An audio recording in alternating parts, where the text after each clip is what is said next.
Tabbas jikokin sarauniya sun daɗe suna cin zarafin mutane da cin kayan sana'arsu ba tare da sun biya ba a cikin ƙauyen garin dajin ruwa. Barkanmu da sake kasancewa tare da ku a daidai wannan lokaci a cikin tamu mai albarka mai suna Hausa Fox Studio. Sai ku biyo mu a sannu domin jin cikakken labarin jikokin sarauniya.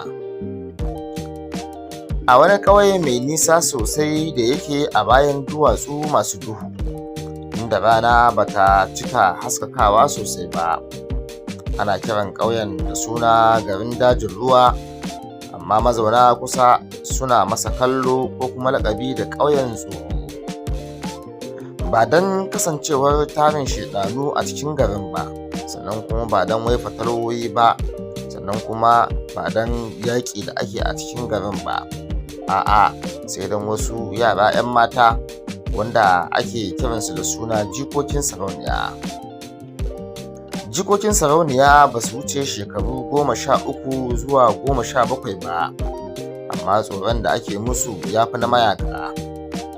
Domin kuwa idan suka fito titin ƙauye ko karnuka kansu sukan shigewa ramuka ne inda za su ɓuya ba tare da sun yi arangama da su ba.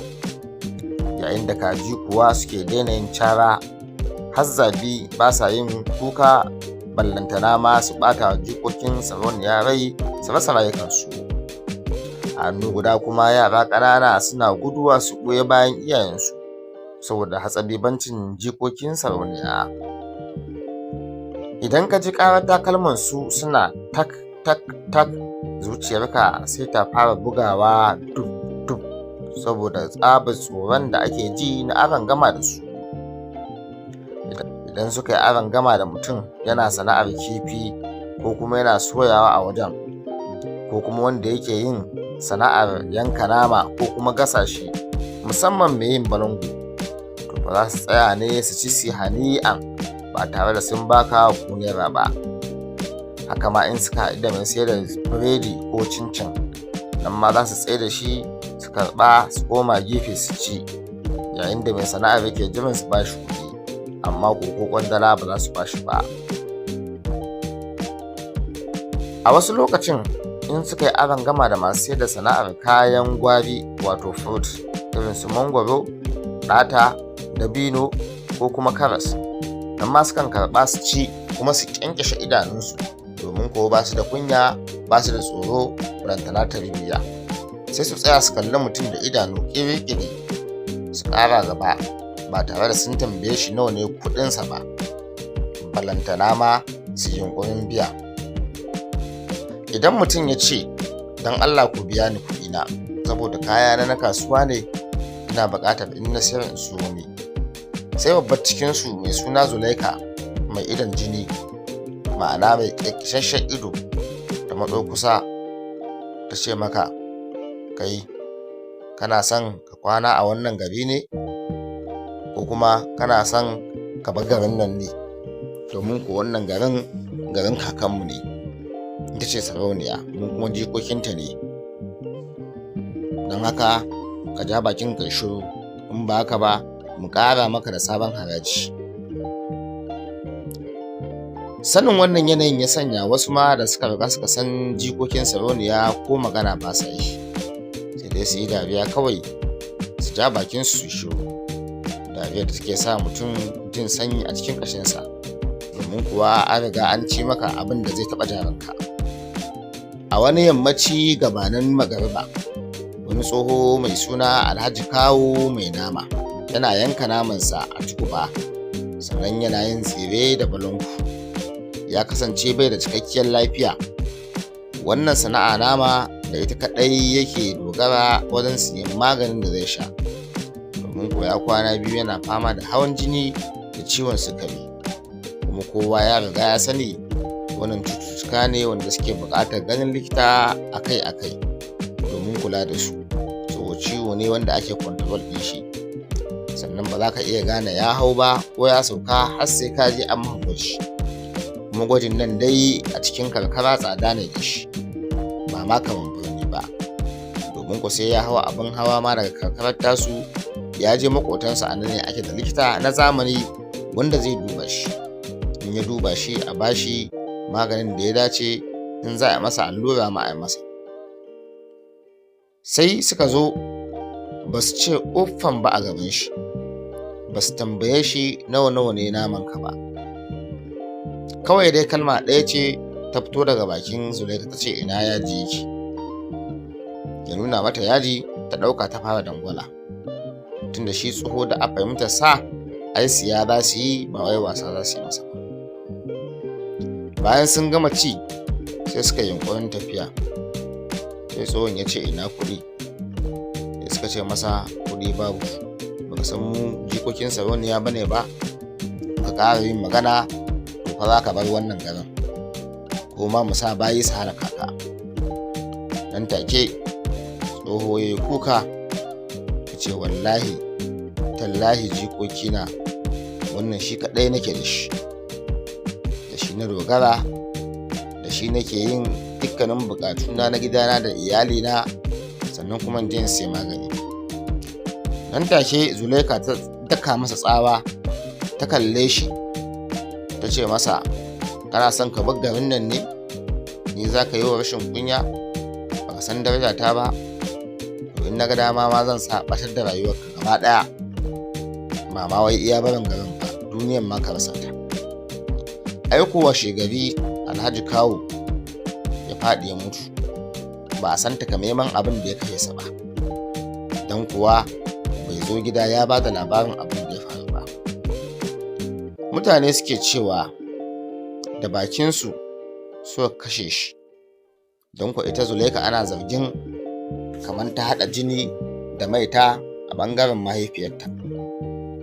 Shi yasa wani zubin in ta magana ma abin yake faruwa, ba wai sai ta yi ma barazanar cewa dogare za su halaka ka ba. Tun daga wannan rana ne kowa ya fi jin tsoron maganar Zulaika akan ma aikata wani abu a zahirance, sakamakon in ta ce zan halaka ka, mutum yakan iya mutuwa ko da ba taɓa jikinsa ba. Sannan kuma dama an daɗe ana jin tsoron su, ganin cewa su jikokin sarauniya ne. Wata rana akwai wani matashi maraya mai suna Bello, mai sana'ar sai da kifi. Bello mahaifinsa ya mutu a cikin ruwa tsawon shekaru sakamakon masunci ne. Wata rana ya je aikinsa na su ya da ajali, yayin da ya arangama da wani babban ƙaton kifi da ya yi yunƙurin kamawa, amma ashe wannan kifi ba kifi bane ba, hatsabibi ne. Haka kifin nan ya halaka shi. Mahaifiyarsa kuma ta rasu sakamakon matsananciyar rashin lafiya da yunwa, saboda lokacin Bello yana ɗan ƙarami kuma mahaifinsu ya rasu, sannan sun rasa wanda zai taimaka musu, yayin da sana'arsa ita ce sana'ar sayar da kifi kaɗai. Bai da wata hanya ta samun kuɗi saboda ita ce ya gada, kuma garinsu yana da tsari na yin sana'a, babu wani mutumi da ya sai sana'ar da ba ta gidansu ba, kasancewar a wannan garin akwai gidan masunta wanda su iya sana'ar kifi suke yi, ta kamun kifi da sai da kifi. Akwai gidan mahauta wanda su iya sana'ar harkar fawa suke yi, ta yanka dabbobi, shanu, akuyoyi da tinkiyoyi. Hakanan kuma akwai gidan masu jima wanda suke aikin jima fata, sai kuma gidan dukawa masu aikin haɗa layoyi da rufa su da guraye da dukkanin abin da ya jibinci rufe wani abu da sassata shi wanda ake amfani da fata. A hannu guda kuma akwai gida na makera wanda suke harkar kere-kere, sai kuma babban gida wanda aka fi da shi shine gidan wanzamai, wanda dukkanin al'amuran da ya shafi tsaftar jikin al'umma a hannunsu yake, ma'ana masu yin aski da kuma yin kaciya ta yara da kuma ba da magungunan gargajiya.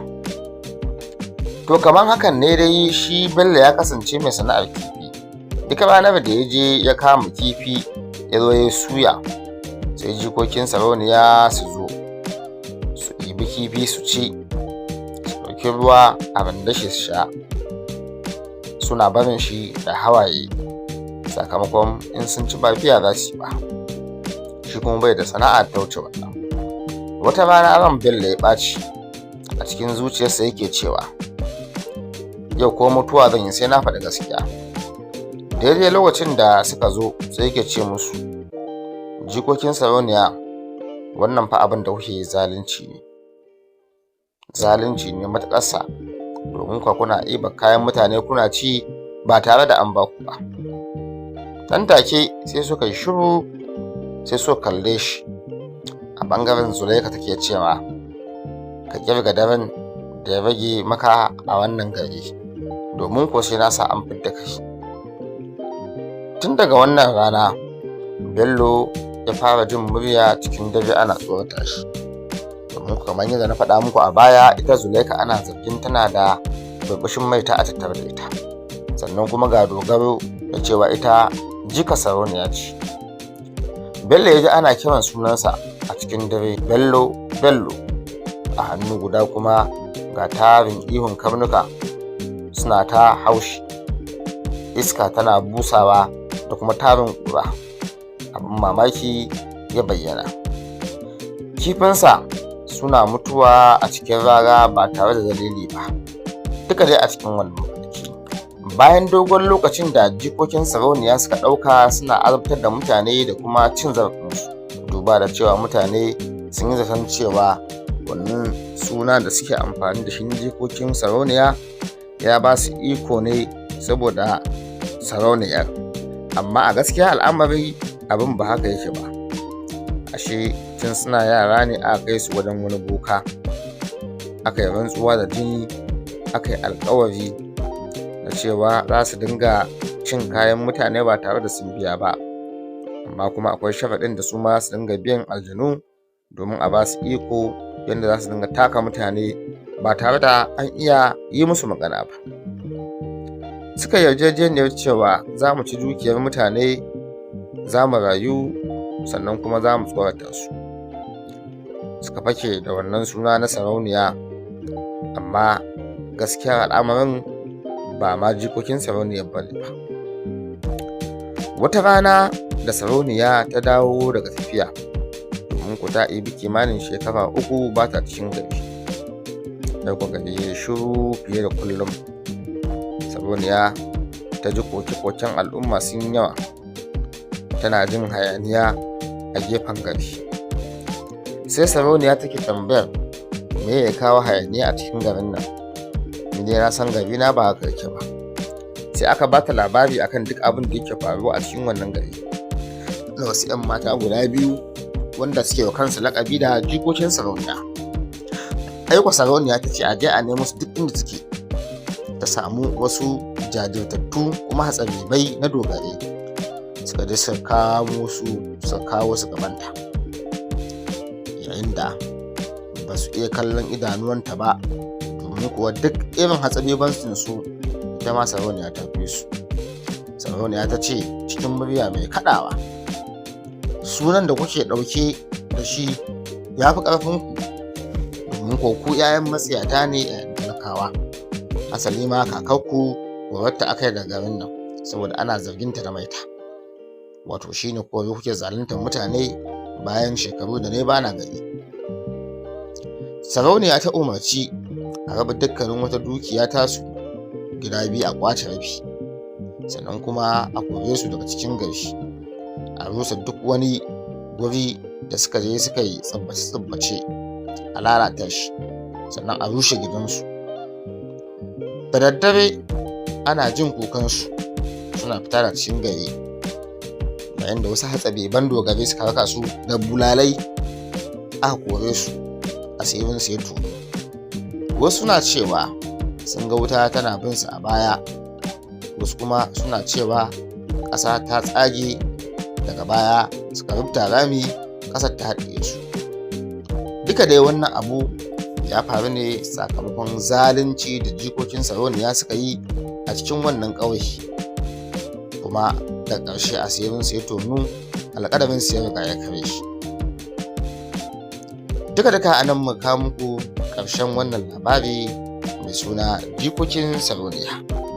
Mun gode da kasancewa tare da mu a daidai wannan lokaci.